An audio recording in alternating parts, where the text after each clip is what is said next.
పుట్టిన దేశమా ఇది, నిష్కృతోదిన సంఘమా ఇది, సామ్యవాదం రామరాజ్యం సంభవించే కాలమా, గాంధీ పుట్టిన దేశమా.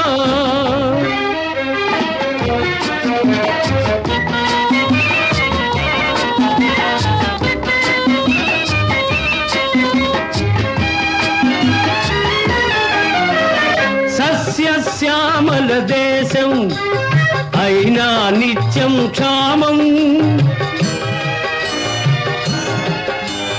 సస్యశ్యామల దేశం అయినా నిత్యం క్షామం. ఉప్పొంగే నదుల జీవజలాలు ఉప్పు సముద్రం పాలు, యువకుల శక్తికి భవితవ్యానికి ఇక్కడ తిలోదక.